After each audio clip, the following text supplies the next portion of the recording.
Well, good morning, ladies and gentlemen, and welcome to UC San Diego's Osher Lifelong Learning Institute. My name is Steve Clary. I'm the chair of the curriculum committee, but also the host of this morning's program.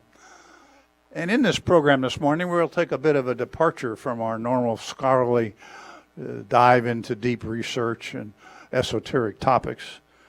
Today we're going to talk about design arts. We're going to talk about antique furniture. We'll talk about French marquetry. And most important, we'll hear a marvelous lifelong journey of Patrick Edwards, who has now been a San Diego resident for years and years and years, a graduate of this fine university, where he came as a conflicted physics major, I guess, and spent an early career in physics, and then had to make a choice and moved into the design arts. He has taught here at the university. He is an inventor of certain products, which he'll talk about. But most important, he is an antique furniture restorer and refinisher and has a school here of French marquetry after spending time in Paris at the French school of the same. I first became acquainted with Patrick through an organization known as the San Diego Fine Woodworkers Association. If many of you have seen their annual Design and Wood show up at the Del Mar Fair, Patrick was one of the original founders of that. I don't make a lot of furniture, but I make a lot of sawdust. But anyway, it's great to have you here, Patrick and Kristen. Thank you both. Thank you. Over to you, sir. Thank you.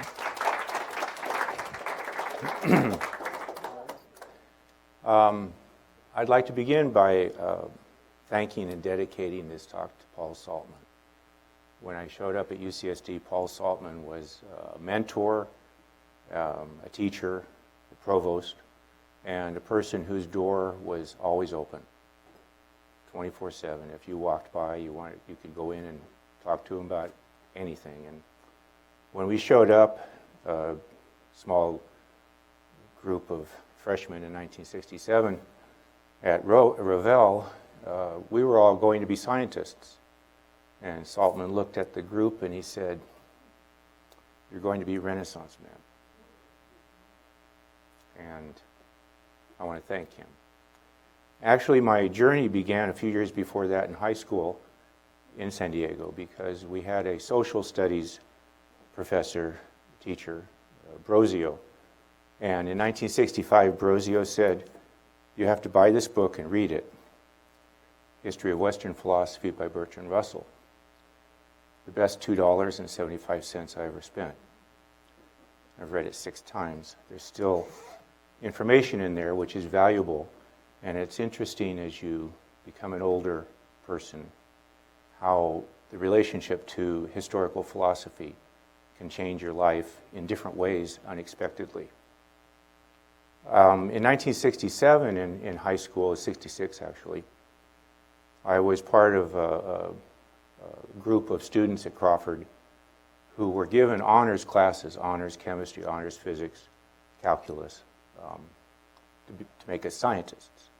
So in 1967, I had to create a science fair project, so I decided to make a linear electron accelerator. How hard could that be? And so I went to Brookhaven. I went to General Atomic, knocked on the door, and Don Adcock answered, and I said, "I want to build one of these." And he said, "Okay, here's a diffusion pump, and here's all the stuff you need." And I took sweepstakes at the science fair. And so they told me after I won that I was entitled to go to the National Science Fair and represent San Diego. And I said, I'd rather ride a bicycle in Europe. And my father was not happy with that decision, but I spent the summer of 1967 riding around Europe looking at castles and museums and old culture, which to a San Diegan was kind of a shock. So basically I took the grand tour, and that created a path in my life that allowed me to make the decision to follow when the time was right. But when I returned, I was still working as a young undergraduate for Arresta Piccioni in the PC building at Revelle. You have to remember, none of this was here. This was all eucalyptus trees. And Revelle was it. It was an amazing time for UCSD. And it has grown up to be a great university. At the time, we didn't realize how lucky we were. But I spent the summer, in fact, the entire year of 1968, 50 years ago, working as an undergraduate at Brookhaven Laboratories in Long Island with Rusty Piccioni in the physics department, taking my classes through the mail with special dispensation because I was with a professor and he could audit my tests. I actually did pretty well in my scores, and I remember returning, the math teacher looked at me and he says, "I don't know how you got those grades since the notes were sent to you by J. Bernard, who barely made it through the class." And I didn't tell him I had a lot of graduate assistants in Brookhaven because I was working very closely with graduate students, and I could say, what do I do here? And they helped me out. Also in 1968, I picked up a copy of David Pye, The Art and Nature of Workmanship. This is a British woodworker who wrote a philosophical treatise on the approach of the person to the materials and the relationship between the worker and the materials, and that put another seed in my brain that there was something about working by your hands. So part of me was in the brain department of high energy particle physics, and part of me was trying to figure out what to do with my hands. Soon after that, while I was in college, I started an antique business to get some money. After all, UCSD was about $800 a quarter. It's hard to imagine that, but I was making $2.67 an hour in the physics department, 20 hours a week, so that wasn't quite enough to get the money I needed, so I opened an antique business out of nowhere. I had no background in antiques, and it just seemed like an easy thing to do at the time. It was very popular to have antiques. And that led to my decision to retire from physics in 1973 when I was given a choice from Maxwell Laboratories to decide whether I was going to follow my hobby or my career. And so for the last 50 years, I've made a living with my hobby because I believe you should do what you want, not what people tell you to do. I ended up doing television. In '73, I had a television series on CBS. A couple of my TV shows that I produced for museums, two of them were nominated for Emmys, did not win, but they say it's nice to be nominated. And I ended up teaching many, many years in adult universities, including the extension program here at UCSD. And I remember distinctly walking into the extension department and saying, "I'm here to teach, and I'm here with my diploma." And they said, "What's your diploma?" And I said, "It's applied physics." They said, "We don't need to see that." I said, "Damn it, I went to UCSD, I got this degree, you're going to look at it to give me a job." She said, "We don't need it. You come highly recommended. You're going to teach." I don't know if anybody here was in those classes in the 70s. I had a program at UCSD at the extension, 4 lectures of decorative arts of the 19th century. It was well received. We had a big auditorium, and so it was something I did at UCSD, and now I'm returning for the first time, so this is kind of exciting. One of the basics of my approach to life is defined by David Pye as the workmanship of risk, and the workmanship of certainty is the opposite. The workmanship itself is a term that he uses instead of using things like skill or craftsmanship or other terms that we're popular with, handmade, for example. Pye defines workmanship as using any kind of a technique or apparatus in which the quality of the result is not predetermined, but depends on the judgment, the dexterity, and the care which the maker exercises as he works. So I began that as a young age, hitting a nail with a hammer. And as you know, you can hit the nail many different ways, and that's the risk part of it. You can even hit yourself. So the workmanship of risk in me was something that began many years ago. I don't have any direct education in woodworking. As I say, at Crawford there was wood shop, there was other auto shop, home ec, all the stuff they don't teach anymore.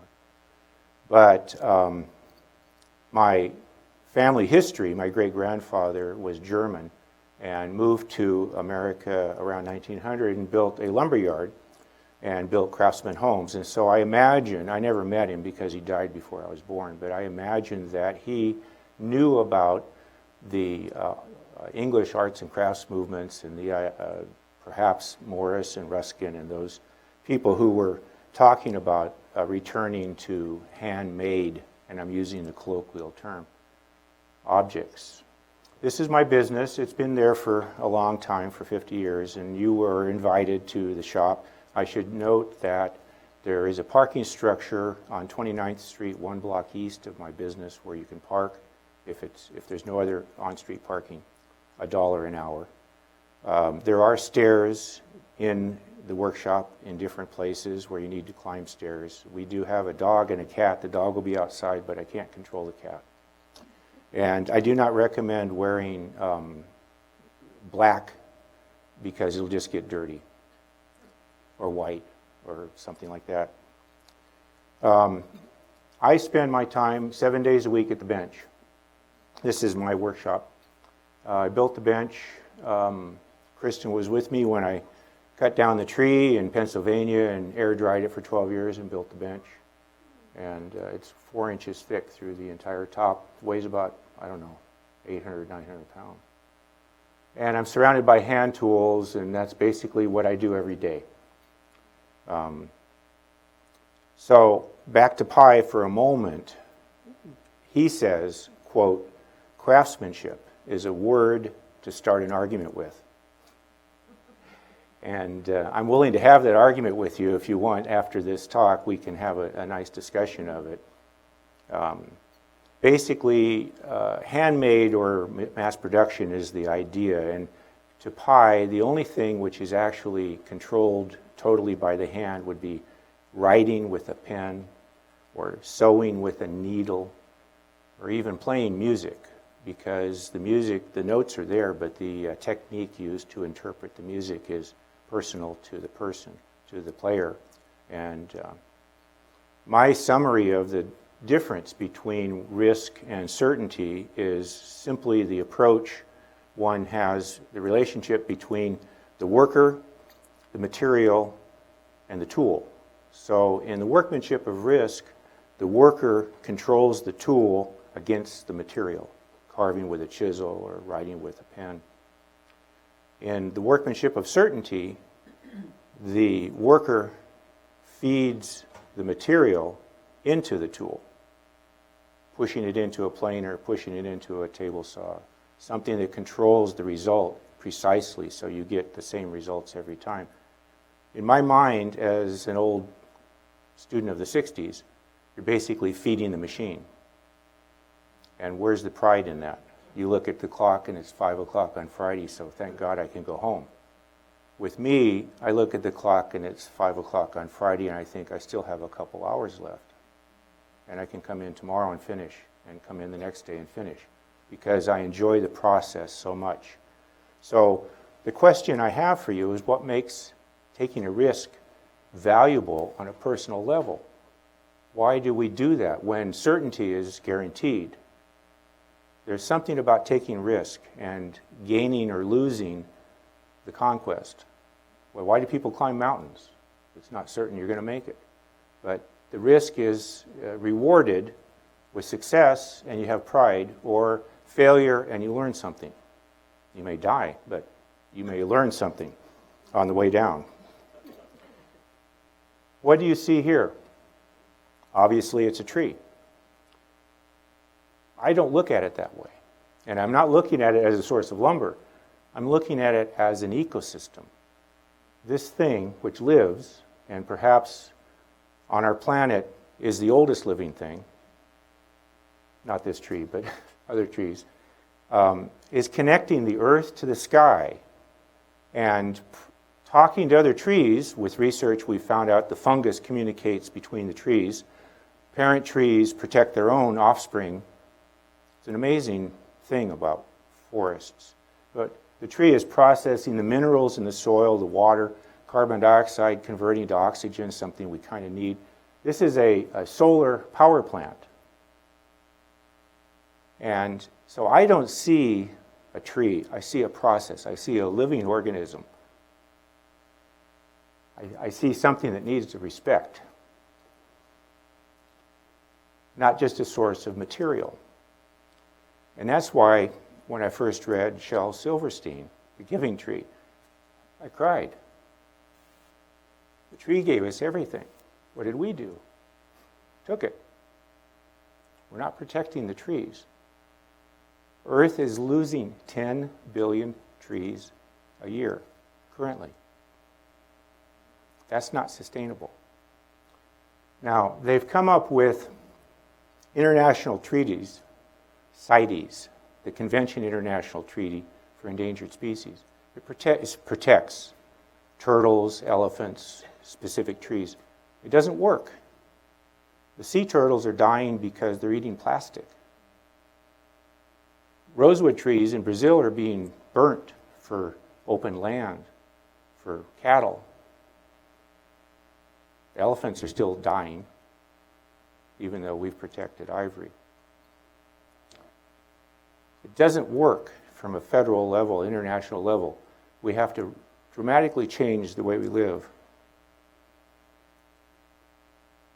Getting back to the topic of risk, this is how all veneer was sawn before 1800.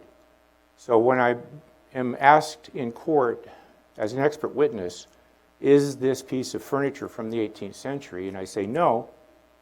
They say, how can you be so sure? And I say, because the veneer was processed using mechanical methods or steam and not hand sawn. There is no way that an 18th century piece of furniture from any country could be produced using steam power or mechanical tools. This is the classic example of risk-taking. These men all day long saw a log into 3mm pieces of wood, which is then further reduced with a toothing plane to become veneer. This tool, the scie à bois montant, was invented in Paris in 1805. This particular tool is iron, so it was made around 1860.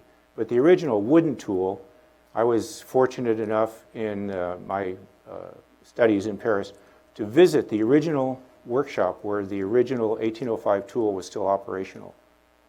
And at that point then, you don't see any humans, do you? The machine saws the wood to a precise thickness.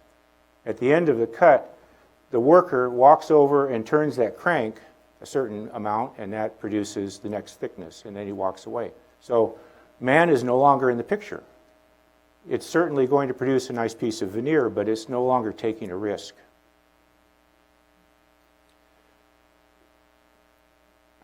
When Saltman said we were going to be Renaissance men, I don't imagine he thought I would actually be working in the Renaissance period. And that's why I dedicate this talk, because I have been working since I left nuclear physics consciously because of basically the risk of nuclear waste is a critical factor that we are not dealing with still.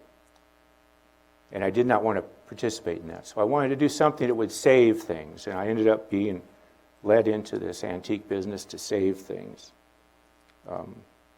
My motto in French is, we save the past for the future. Ici nous savons le passé pour le futur, in bad French.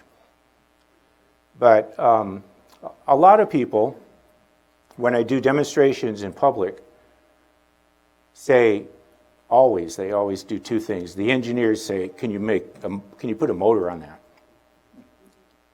But basically the most common remark is, that must take a lot of patience. I hear that so many times and it makes me upset, but I look at them and I say, no, it takes passion. Because patience is what you do when you don't want to do it.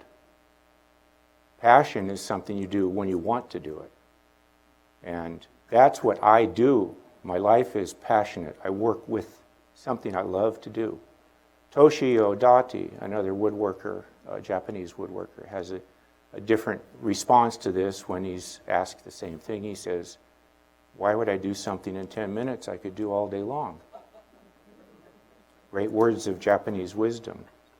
Now, one of the things I had to do when I was deciding to walk away from high-energy particle physics and walk into a workshop was consciously negate technology. It's a very hard thing to do. If you think about it, how do you negate the knowledge that we have with computers and with electricity and with power sources and all the things that we know exist? How do you get back to a pre-industrial mindset, which is, I want to know how things actually were before we started burning coal and oil and other carbon-producing effects. When you think of antiques, by the way, antiques do not have a carbon footprint. The tree was harvested with basically slave labor and transported by water or wind in boats and milled by human or water power and produced furniture which has no carbon footprint at all. So I'm working with a material which is not destroying the earth. But when you get back to the concept of what happens, how do you work in a workshop? The typical workshop was 3 men, journeyman, apprentice, and master. And they had a guild system in a basic way. There's research on this using price guides that talk about how long to make a chest of drawers, how long to make a bracket foot. And these were the guides that they had in this pre-industrial workshop. They were working 11 hours a day for 6 days a week, and they got $1.25 a day, and the employer was giving them candles. So everywhere I looked in antiques, I would see these glue blocks which had a chamfer on the exposed edge. A glue block is a piece of wood stuck into the inside of a cabinet. And I always wondered, since labor was so short, they wanted to cut corners, they left the inside of the cabinets rough, why would they chamfer the edge of a glue block? It's because they were training the apprentice boy. The apprentice boy would take a stick and use the jointer plane to make it flat and use a square to make it 90 degrees on one side and use a toothing plane to rough up those two sides, which will be the glue sides, and another plane to chamfer it, like you see in the lower left there, to chamfer the outside edge.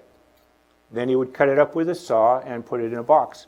So when the master reached into the box to grab the block, the glue block, he could feel with his thumb where the chamfer was, which means that the opposite corner was the 90-degree corner. He didn't have to look at it, he could feel it.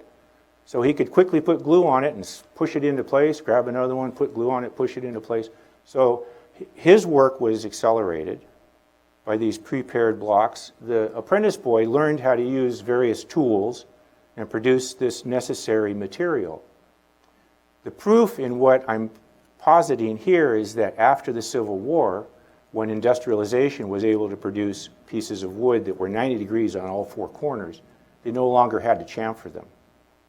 And so all the glue blocks that you see inside of a piece of furniture after the Civil War have a square outside edge, which must hurt the thumb of the master, if there was such a thing in that time, because it wasn't comfortable to push that in on a sharp edge. But the glue block thing is the kind of thing that I sit and look at when I analyze antiques. How did it get to be this way? What is the process that makes this work?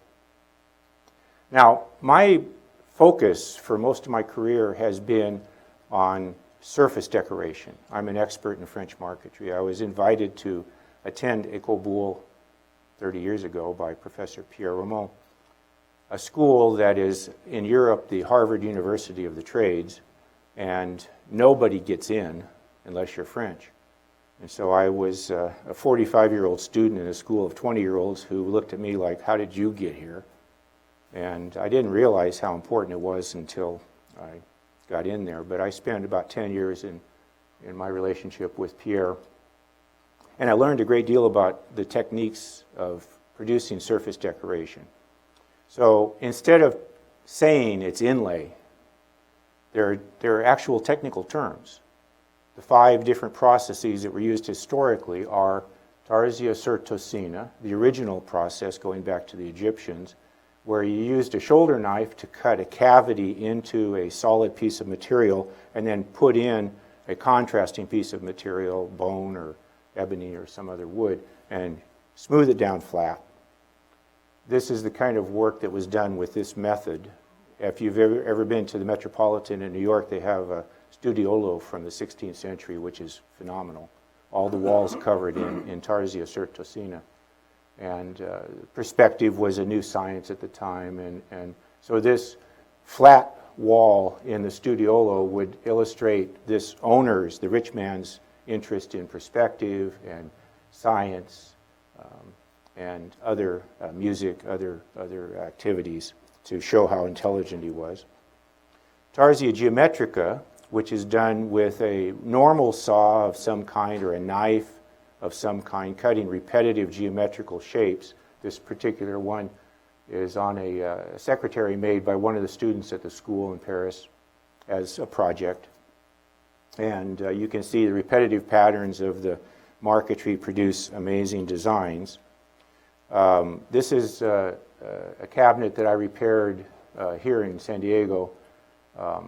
It's a surface of a cabinet. And it reminds me to tell you that at the end there will be a link to my blog. Most of what I do personally is now on my blog. It's an insight into my activities every day. And I have processed pictures of restoring this particular marquetry surface on the blog. But the actual individual element of that design came from Roubaud. And it produces a very three-dimensional effect on this particular cabinet, which was a chest made in England around 1850. Continuing the geometrical process, we have subsets, which can be generally called mosaics, but the British would call it parquetry. The French don't use that term. The French use a term like frisage or jeu de fond. And these are different examples of that kind of repetitive technique used to decorate furniture. The lower part, the flower part, is an example where they often use a conical cutting. Now, most of what the French do in marquetry cutting is perpendicular to the work, but the difference you can tell by looking at this, it was conically cut, because you see, if you're driving your blade in and you want to, and it's perpendicular, and you want to turn, it's only the diameter of the blade to turn, and so you can turn and go another direction. If you're cutting at a conical cut and you come into a turn, you're going to sweep an arc because the blade is at a conical angle. So you have these inside cuts which are sweeping, and you have the awkward little incised cuts on the edges which show that it was conically cut. In this particular method, they would have an apprentice or a journeyman make all of the flowers cut into the backgrounds, and then the master would make the grill, and then he would fit each of those flowers into the grill one at a time as he built the project. And I was working with the Getty Museum and the École Boulle to interpret this particular example in an exhibition they had about 10 years ago. Another third kind of marquetry is Tarsia topo. Tarsia topo is a completely different process where you build up a sandwich, a layered cake of some kind, and in that sandwich, it's a big block, you have all the designs that you need for the picture.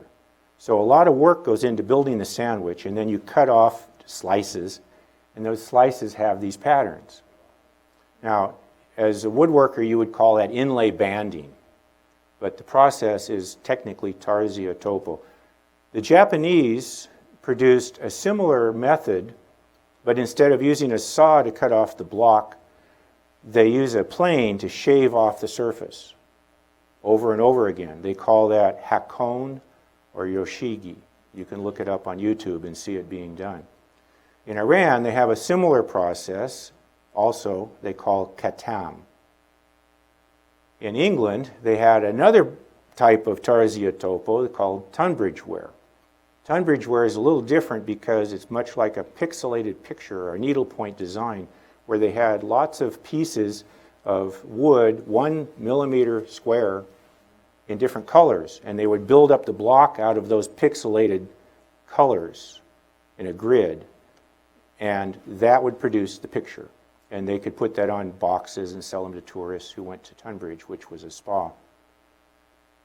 For me, Charles Montgomery, another person that I was fortunate to have met, a great researcher.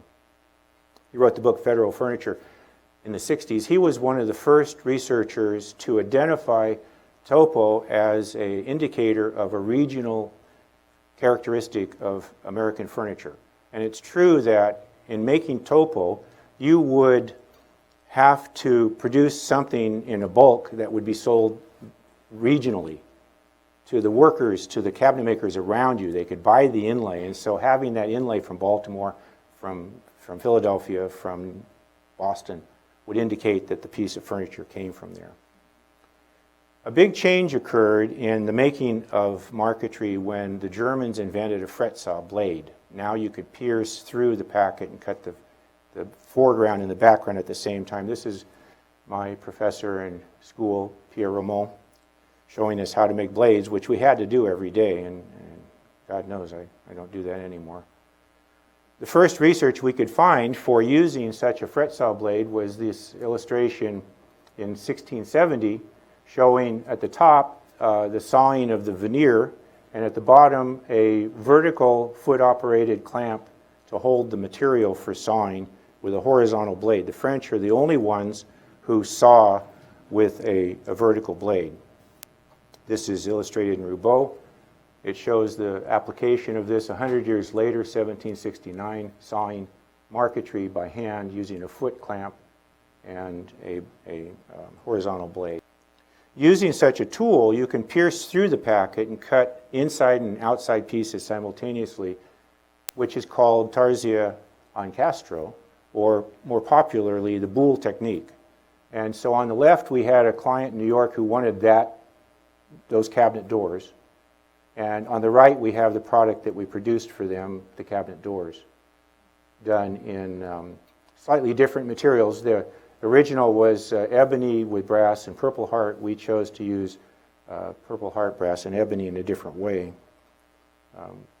So you see there's still some tape on this picture, but that's basically our result. Now the Boule doesn't look that good until you bring in an engraver. So we flew in an engraver from Cartier in Paris at $75 an hour to engrave these panels for this cabinet for this guy in New York. We never met the guy, but I hope he was happy. Boule is a very difficult material to keep in one piece because the non-wood elements, the brass and the tortoise shell, all expand and contract contrary to the wood elements. And so during environmental changes, the surface wants to tear itself off. And this is why it's very difficult to find people who know how to restore and conserve Boule furniture. You can't just, God forbid, use epoxy or nails to fix it. You have to use fish glue. But basically there's a process. This is my partner, Patrice, cleaning and repairing Boule, which you can see the difference before and after using eau japonaise to clean the surface. That's the difference. If I show you how easy it is, I can't charge you as much as I like to charge you, so I don't show that to everybody. My graduation piece at the school was a challenge, and I selected this to make these tables. The top of the tables is from a design produced under Louis Philippe by a Belgian, Bélanger, and was given by the king to his daughter, the Queen of Belgium, and it's in the Belgium castle. Queen Paola wrote me a nice letter thanking me about it when I offered her the tables, saying, well, they're very nice, but we already have one. I was fortunately able to sell them, but not to the Queen. As you see, it's Boule. I did it in rosewood and satinwood, and so I have both the positive and the negative. I chose a base after Thomas Hope, so basically I have a Belgian design on the top with a base form after Thomas Hope and some feet I copied from a Regency table. Continuing in the Boole process, Tarsia and Incastro, if you have solid material, you get positive and negative. If you have in the packet different materials, you get different pictures. And so I use this a lot. It's called painting in wood. It was popular throughout the late 17th century in Europe. And it's because my eyesight isn't what it used to be, and I'm not patient like I used to be. I guess I drive too fast. My wife says that. So when I cut, I sometimes go off the line. And this process, painting in wood, allows me to produce things like this jewel cabinet without any problem, because I'm cutting both the inside pieces and the outside pieces at the same time. I make a lot of clocks. That's back when I was skinny. And these self-portraits don't age well. But the clock on the left was a commission for an 80th birthday party for a client. And when I said the price, she said, "That's a lot of money." I said, "Ma'am, I'm charging you for the marquetry. The clock is free." This is the element of risk. This is the entire blueprint that I have for building a clock. I was never taught woodworking. I don't know a cut list. I don't make plans. I don't make architectural sections. I just have dimensions, outside dimensions. Since I've restored tens of thousands of antiques, I know what's supposed to be in the guts. I just use the dimensions to get the outside, and I fill in the inside the way I expect it to be. But that's how I build a clock. Now we come to the important distinction. If you noticed, Tarsia Geometrica, Tarsia Topo, Tarsia Certsosina, Tarsia Incastro, all that stuff is Tarsia, which was stolen from the French Renaissance by the from the Italian Renaissance by the French. Just, they took it. Like they took the Mona Lisa. They just said, "You guys have some good stuff, we'll bring it up to Paris and keep it." And they did that. And so they also said, we want to go to the next technological breakthrough. We want to get rid of the passage of the saw, which leaves a gap. We want to save materials. We want to make more than one copy. And the only way we can do that is if we develop a technique that allows us to reproduce the drawing like a Xerox machine. Because when you cut in Boole, you put the drawing on the packet, you cut out, you have no more drawing. You have to make another drawing. So you can't make the same drawing over and over again. But using a picking machine to punch holes in paper and putting bitumen, an oil-impregnated powder, in the holes, you can transfer the master onto the copy and make many copies identical. Once you do that, then you have a system of attaching the saw frame to the Chevy, to the donkey. You can cut precisely half the line. So if you take all the inside pieces and you cut clockwise, you're cutting away the outside half of the line. If you take the background and you cut counterclockwise, you're cutting away the inside half of the line. By cutting half the line in both directions, pieces fit very tightly, and you can make multiple copies. The French kept this secret. They kept it secret until the 20th century. And that's what I was learning in France, because I was invited there since I was on the verge of discovering something like that myself when I met the professor at the Getty. And I asked him some specific questions, and he says, "Look, if you come to France, I'll show you what you need to know." And that's what my life has been like. It's been really fortunate, being in the right place at the right time. So if you take the drawing that you're trying to make, the paper, and you cut out one piece of paper for every part of the drawing, and you put it in a tray, it's laid out according to what the wood species are going to be. So I have all the paper laid out for the different types of woods that I'm going to use, and I glue that paper onto a packet like you saw here, and cut out the outside of the design and put the parts in a tray. Now I may make 8, 9 copies, 10 copies of the same picture. So each one of these parts is 8 or 9 are stacked up and kept in order. It's an amazing thing, like building a jigsaw puzzle, but 8 deep, upside down, with cardboard side up. That's kind of what we do for a living. Particle physics, anybody? if you can do this, you can do particle physics, okay? It's not like I'm a rocket scientist. I'm a marquetry guy. People should say that. Anyway, that is in the tray, and now those pieces are dipped in hot sand and shaded.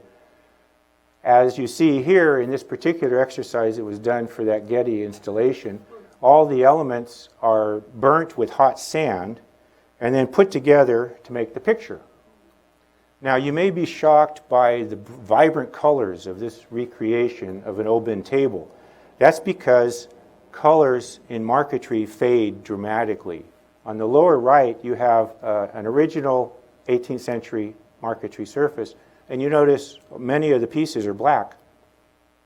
On the upper left, Joe Godla at the Getty did a computer restoration of the surface using the original colors, which we restorers know because when we lift the surface up, we can see on the back what the colors are. The sunlight hasn't affected them there. So we know what the colors are. You don't, because we glue it back down and you look at the front. But that's what it looked like originally. The King of France, who had the famous desk installed at Versailles, would frequently have cabinet makers come over and scrape the surface to renew the colors. So much for your original finish argument. This is an example of the work the students were doing when I walked into the classroom at École Boulle. And kind of a shock. These are some tables I did using the classic method to make multiple copies. And so these satinwood tables are copies of tables that are in the Victoria and Albert Museum. And a cabinet maker in the Society of American Period Furniture Makers in Rhode Island asked me if I could make the marquetry tops because he had promised his daughter in 1974 that he would make her a table like that. And he couldn't make the top. So he contacted me and he said, would you make 2 tops? And I said, yes, but if you let me make 4 tops, I can reduce the price. And so I sent him 2 complete tops, and I made 2 other tops, and my partner, Patrice, at the same time made the base. This is in satinwood, and so basically, using the classic method, I was able to make 8 layers of satinwood and 8 layers of every other piece of wood and produce 4 tops because the wreath of flowers is identical on left and right. It's just split down the middle. So I took half the oval of satinwood, folded it over, made 8 layers thick. Right? Simple, huh? And then cut out all the pieces and put them in. Piece of cake. I had another client in Bel Air who had an Anthony Quevel console table. Anthony Quevel is one of my favorite French cabinet makers working in Philadelphia. And he had this lower right console table in his dining room, and he said, I'd like to have a copy of my table so that I can have symmetry in my dining room. And I said, great, I'd like to make it. His wife walked in and said, honey, I don't think we should have an exact copy. Could we have something similar? And I said, well, there's a table at the Dallas Museum by Quevel, which is different. She said, I'd like that. And so I felt some tension here between what he wanted and what she wanted. So I made both tables. I took them back and I said, now you have a choice. And he said, geez, why don't we just get them both? Which didn't work for me because I wanted to keep one of them. But the one on the Dallas Museum on the upper left is now in his ballroom. The one on the right is in his dining room, and when I visit and look at it, the only reason I know it's the copy is because it's not dusty. It shocks me when I see some of the things I've made. People ask me, don't you get upset getting rid of something you've made? And I answer in a vulgar sense, no, I like being pregnant. I don't like children. I like the gestation, I like the development process of producing something, but when it's not in my body anymore, I don't want to feed it. And I'm so process-driven that I don't mind getting rid of it. I just, I'm really happy somebody wants it. I have a partner, Patrice, from France. He's been with me 12 years. He's amazing and still young enough to do amazing things. And so we work together on this new projects we've been doing since the economic crash. of producing a series of treasure boxes. And so we decided if we're going to spend 18 months building something, we might as well make 4 of them and sell them at a reduced price rather than 1 and sell it at the high price because the economy is changing. So we started out making these treasure boxes in 2008, and the one on the left is the first series. We made 4 of those. The one on the right is the second series. We made 4 of those. And so the box on the left, this one, started it, because I saw an auction sale at Christie's in Monaco, and somebody had paid 18,000 pounds for a similar box, and I thought, whoa, I can do that. And so I made 4 of these boxes with Patrice and I, using period 17th century materials and techniques, sawn veneers and old methods. So this is exactly like if you found it, it would be from the 17th century, except it's new inside and it has our label on it. The inside is done with olive wood, king wood, boxwood. The outside is ebony with different flowers. It's very pretty. And then we did box 2, which pulled it up a notch because the marquetry is much more involved. And we put a bird on it because birds sell really well. So we put birds on the inside. And we have secret compartments, which the video at the end will show you how this works. And this is the top. I look at this as if I were now in a museum viewing something from a spectator position, because I'm no longer involved in the process. So I'm not doing the obsessive concern about details. I'm just looking at it as a picture, and it amazes me. When I'm involved in the process, it's not, you're looking at it in terms of a few millimeters at a time. You're not looking at the whole thing. So to me, I have both perspectives, that of the creator and that of the viewer. And now as a viewer, I find it really fulfilling to know that that's the result of the workmanship of risk. So our next project we're working on currently is inspired by this coffer at the Getty Museum, which is a great box. It's just an empty box, but we decided to reduce it to 1/3 scale and put drawers and secret compartments and things inside of it. So this is where we are right now with that. The fall front comes down. We've got a locking system that's very clever, and the top comes up, and it has similar marquetry on all surfaces.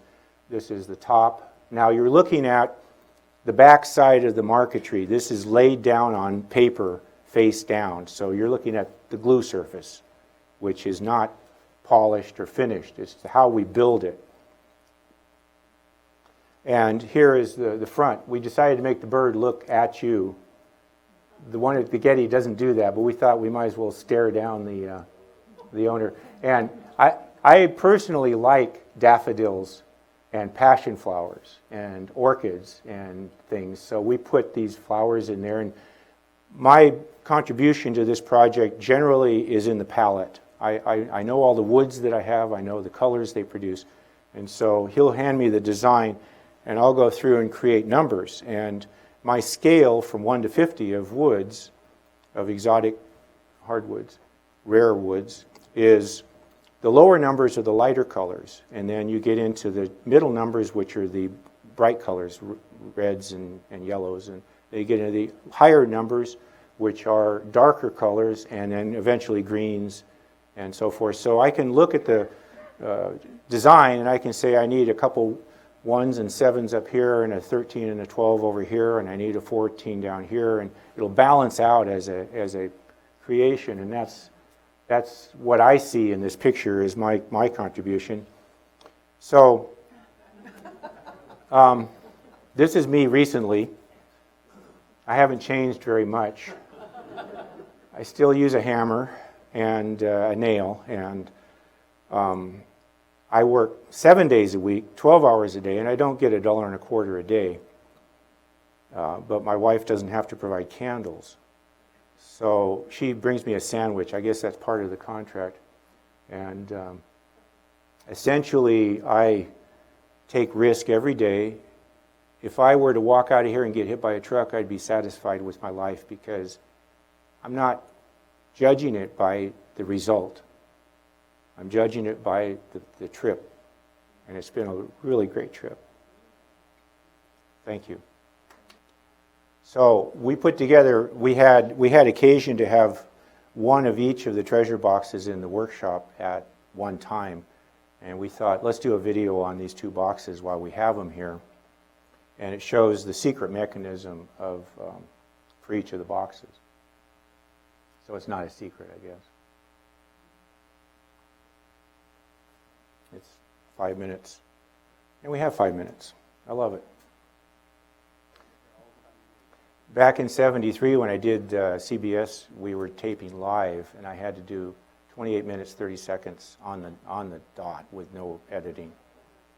And I got... In the last 4 years, my partner Patrice Lejeune and I have been able to produce a series of boxes, Treasure Box Series 1 and Series 2, both of which had 4 examples which were identical. We'd like to take a chance to show you how these boxes look before we deliver the last of them. So the first treasure box, made of ebony with inlaid woods, has an urn on the top and was inspired by a box from the 17th century. The inside of the box has olive and kingwood and tulip.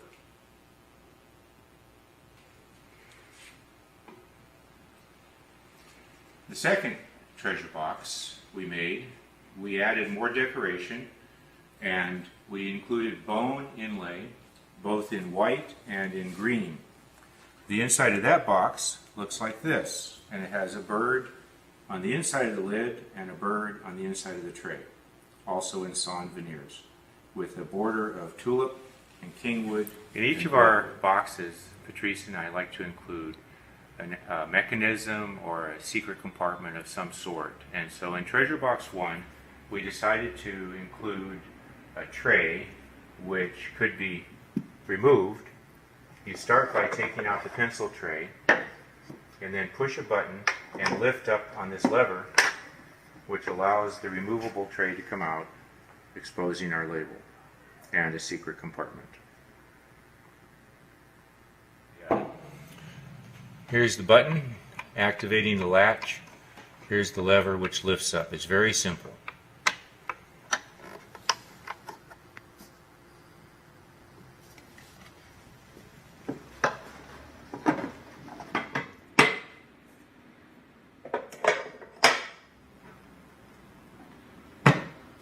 When Patrice and I designed Treasure Box Series 2, we reduced the height of the box, and we decided to include a gilt leather writing surface which is released with a spring and a secret escapement. So inside the box we have places for your pens and pencils and ink and letters, but in a place right here, if you push, out comes the tray, and the tray itself has gilt leather, 23 karat gold, and on the back, our label. And that tray then catches easily when you put it back in, and that's our secret escapement. Thank you.